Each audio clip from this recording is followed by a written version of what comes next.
We didn't have a chance to discuss the Speth article, World of Wounds, in class on Wednesday, so I want to say a few things about that article here.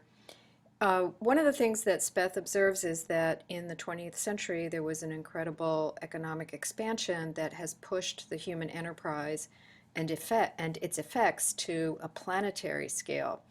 Now I want to remind you that White made a very similar point. This was on page 1203, column 3 to 1204, column 1, where he pointed out that the burning of fossil fuels was changing the chemistry of the globe's atmosphere and that nuclear weapons could maybe alter the genetics of life on the planet, and that these were very different from the local or regional devastations and impacts that human experience has imposed on the world at various points in time. So Speth and White are making a similar point about the planetary scale of the effects of our activity. And the question that Speth asks is that if the planet's resources and material capacities, including its ability to absorb and process wastes, if those capacities are finite, how should this change our ethical outlook? What should be our ethic, that is, the framework of values, norms, and rules by which we guide our conduct? So his new ethical position that he thinks we should take, since we are now, as he puts it, at planetary controls, we have new capabilities and therefore we have new responsibilities. Namely, we have responsibility for managing the planet. But what does that mean? Well, it could mean one of two things. Maybe it could mean some other things, but it could mean at least one of these things, namely that responsibility for managing the planet could mean that we would engage in large-scale engineering feats, or what are sometimes referred to as geoengineering, geo for Earth. Or it could mean that we have a responsibility to manage ourselves and how we live differently.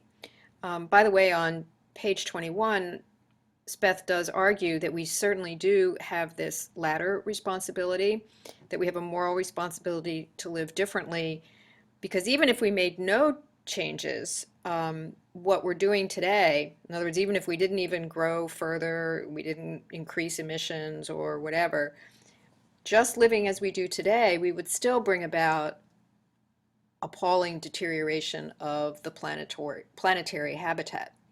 So why does he think so what's the moral principle behind this idea that we ought to manage ourselves differently? The underlying moral principle is something like this: if I have the ability to prevent a great harm to which my actions make some, even if small, contribution, then I ought to prevent the harm. And if I fail to do what I can to prevent the harm, then I share in the responsibility for causing it. But there have been discussions about geoengineering, and even though Speth is a bit skeptical about the wisdom and viability of geoengineering as a solution to our problems, I do want to point out that geoengineering would be an example of technology 2, if you recall our IPAT formula. In other words, if we have produced a lot of harm or are producing a lot of harm and we need to try to combat that with a different kind of technology, then the idea would be that we're trying to move technology into the denominator, either by eliminating technology 1 altogether, or as in the second version of the formula, by working again, technology 2 works against the continuing impacts of technology 1. So as I said, Speth is a little bit skeptical about the idea that technology is going to save us, and I'd remind you that White was also a bit skeptical about technical solutions too. White, as you recall, thought we needed to change our beliefs and values and not count only on technology to solve the overarching problem. And Speth shares some of that same skepticism about technology and concern. But on the course Blackboard site, I've posted some links to a video and an article about geoengineering that I would like you to take a look at. And there are a couple of concepts that I'd like you to notice. One is the concept of moral hazard, and the other is the notion of being cautious or a precautionary principle that we ought to consider the potential risks of geoengineering.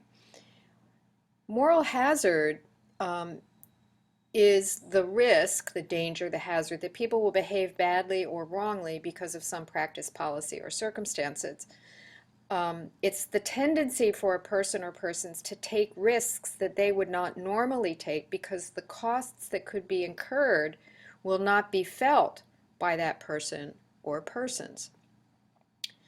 The concept of moral hazard is often used in discussions of economic and financial arrangements where if people, say for example traders or hedge fund managers, are shielded from the negative consequences of their behavior, the danger of behaving immorally, the temptation to behave immorally, for example, to take excessive risk with other people's investments, that danger rises. It's referred to as a moral hazard. Thus, when the speaker in the video and the writer in the other piece on geoengineering talk about the moral hazard of geoengineering, they are referring to the risk that people will fail to do the right thing. That is, that they will fail to modify their behavior or engage in efforts to mitigate the harm they are causing or to invest in ways of adapting to a world that they have harmed for those who may come later.